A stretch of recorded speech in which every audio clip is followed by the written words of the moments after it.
केंद्रीय मंत्री अनुराग ठाकुर रविवार को नगर परिषद मेहतपुर, बसदेहड़ा और हरोली के अंबेडकर भवन में आयोजित भारतीय जनता पार्टी अनुसूचित जाति मोर्चा सम्मेलन में मुख्य अतिथि के तौर पर शामिल हुए।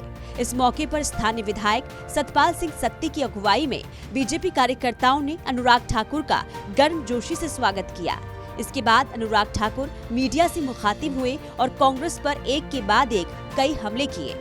कांग्रेस द्वारा कंगना रनौत को लेकर दिए जा रहे हमलों का जवाब देते हुए केंद्रीय मंत्री ने कहा कि जब किसी राजनीतिक दल के पास जनता को बताने के लिए अपनी कोई उपलब्धि नहीं होती तो वो मुद्दों से भटकाने और गुमराह करने का प्रयास करते हुए इसी प्रकार की बयानबाजी करता है। लगता है जब किसी राजनीतिक दल के पास अपनी सरकार की उपलब्धियां गिनाने के लिए ना हो तो सुबह शाम उनका काम केवल इतना है कि नए मुद्दे और मेन मुद्दों से भटकाने का काम क्या करना है। चीर हरण का काम शुरू हो गया, चरित्र पर सवाल खड़े करने शुरू कर दिए, महिला होने का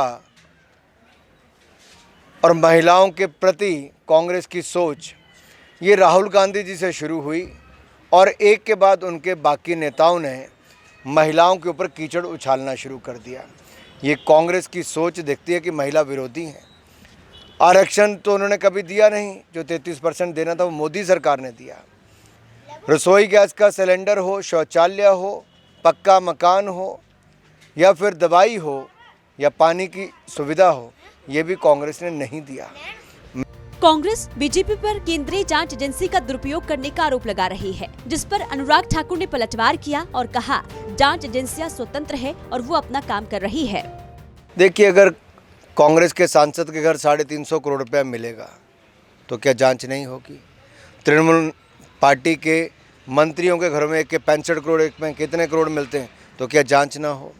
शराब घोटाले में सैकड़ों करोड़ खा जाने वाली आम आदमी पार्टी, जो कभी भ्रष्टाचार के खिलाफ आंदोलन करने की बात करती थी, आज उनके जेल मंत्री जेल में, उनके स्वास्थ्य मंत्री जेल में, उनके शिक्षा मंत्री जेल में, उनके स्वास्थ्य मंत्री जेल में, उनके उप मुख्यमंत्री जेल में, उनके कट्टर बेईमान मुख्यमंत्री अरविंद केजरीवाल भी जेल में। क्या करें? क्या देश भ्रष्टाचार के खिलाफ जांच ना करे? क्या इंतजार करे कि देश के हर बार चुनाव खत्म होंगे तब जाके जांच शुरू होगी? जांच एजेंसियां स्वतंत्र है, जहां उनको लगता है कि किसी ने घोटाला किया उनको गिरफ्तार करती है।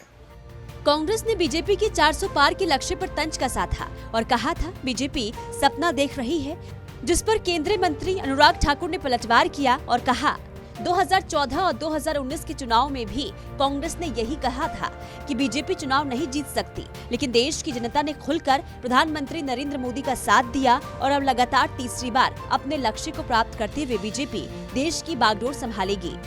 कि मोदी चाय बेचने वाला है, देश कहाँ चलाएगा, कौन कैसे चुन के आएगा? जनता इतनी समझदार है साहब, उन्होंने देश बेचने वाली भ्रष्ट कांग्रेस को नकार दिया, ईमानदार चाय बेचने वाले को प्रधानमंत्री बना दिया। 2019 में कहते थे कि अब मोदी कैसे आएगा। मोदी जी पहले से ज़्यादा सीटें जीत के 303 सीटें जीत कर आए। आज तो दुनिया के सर्वाधिक लोकप्रिय नेता हैं। देश को समृद्ध, संपन्न और सुरक्षित बनाया है, सीमाएं सुरक्षित की, सेना को मजबूत किया और भारत की अर्थव्यवस्था को 10वें नंबर से 5वें नंबर की बनाया। गरीब कल्याण किया, 25 करोड़ गरीबों को गरीबी रेखा से बाहर निकाल कर लाए। आज तो इतना आशीर्वाद जनता का है कि 400 पार तो होगा ही। चुनावी सरगर्मियों के बीच जुबानी वार पलटवार का दौर जारी है, तो वहीं जीत का दम भी तमाम पार्टियां कर रही है, लेकिन जीत कर देश के सिंहासन पर कौन विराजमान होता है, इसके लिए 4 जून का इंतजार करना होगा। ऊना से अमित शर्मा की रिपोर्ट।